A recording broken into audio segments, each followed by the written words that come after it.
पांडवों की जन्म कथा, जानिए महाभारत की सबसे विचित्र कहानी। नमस्कार दोस्तों, स्वागत है आप सभी का हमारे चैनल धार्मिक ज्ञान में, जिसमें हम सभी धर्मों की बहुत सारी रोचक और अलौकिक धार्मिक जानकारियाँ आप सभी तक बहुत ही अनोखे और मनमोहक तरीके से पहुंचाते हैं, जो आपको कहीं और नहीं मिलेंगी। इसीलिए हमारे चैनल को अभी सब्सक्राइब करें और इस वीडियो को आखिर तक जरूर देखें। तो दोस्तों आइए शुरू करते हैं।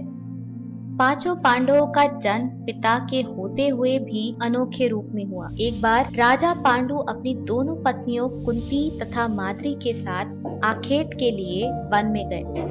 वहां उन्हें एक मृग का मैथुन रथ जोड़ा दिखाई दिया। पांडु ने तत्काल अपने बाण से उस मृग को घायल कर दिया। मरते हुए मृग ने पांडु को शाप दिया, राजन, तुम्हारे समान क्रूर पुरुष इस संसार में कोई भी नहीं होगा। तूने मुझे मैथुन के समय बाण मारा है, अतः जब कभी तू मैथुन रथ होगा तेरी मृत्यु हो जाएगी। इस शाप से पांडु अत्यंत दुखी हुए और अपनी रानियों से बोले, हे देवियों, अब मैं अपनी समस्त वासनाओं का त्याग कर इस वन में ही रहूंगा। तुम लोग हस्तिनापुर लौट जाओ। उनके वचनों को सुनकर दोनों रानियों ने दुखी होकर कहा, नाथ, हम आपके बिना एक क्षण भी जीवित नहीं रह सकती। आप हमें भी वन में अपने साथ रखने की कृपा कीजिए। पांडु ने उनके अनुरोध को स्वीकार करके उन्हें वन में अपने साथ रहने की अनुमति दे दी। इसी दौरान राजा पांडु ने अमावस्या के दिन ऋषि मुनियों को ब्रह्मा जी के दर्शन के लिए जाते हुए देखा। उन्होंने ऋषि मुनियों से स्वयं को साथ ले जाने का आग्रह किया। उनके इस आग्रह पर ऋषि मुनियों ने कहा, राजन,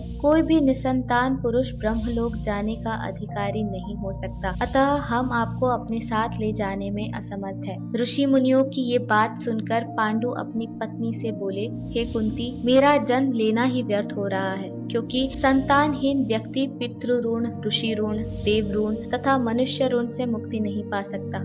क्या तुम पुत्र प्राप्ति के लिए मेरी सहायता कर सकती हो? तब कुंती बोली, हे आर्यपुत्र, दुर्वासा ऋषि ने मुझे ऐसा मंत्र प्रदान किया है जिससे मैं किसी भी देवता का आह्वान करके मनोवांछित वस्तु प्राप्त कर सकती हूँ। आप आज्ञा दीजिए, मैं किस देवता को बुलाऊं? इस पर पांडु ने धर्म को आमंत्रित करने का आदेश दिया। धर्म ने कुंती को पुत्र प्रदान किया, जिसका नाम युधिष्ठिर रखा गया। कालांतर में पांडु ने कुंती को पुनः 2 बार वायुदेव तथा इंद्रदेव को आमंत्रित करने की आज्ञा दी। वायुदेव से भीम तथा इंद्र से अर्जुन की उत्पत्ति हुई। तत्पश्चात पांडु की आज्ञा से कुंती ने माद्री को उस मंत्र की दीक्षा दी। माद्री ने अश्विनी कुमारों को आमंत्रित किया और नकुल तथा सहदेव का जन्म हुआ। एक दिन राजा पांडु माद्री के साथ वन में सरिता के तट पर भ्रमण कर रहे थे। वातावरण अत्यंत रमणीक था और शीतल मंद सुगंधित वायु चल रही थी। सहसा वायु के झोंके से माद्री का वस्त्र उड़ गया। इससे पांडु का मन चंचल हो उठा और वो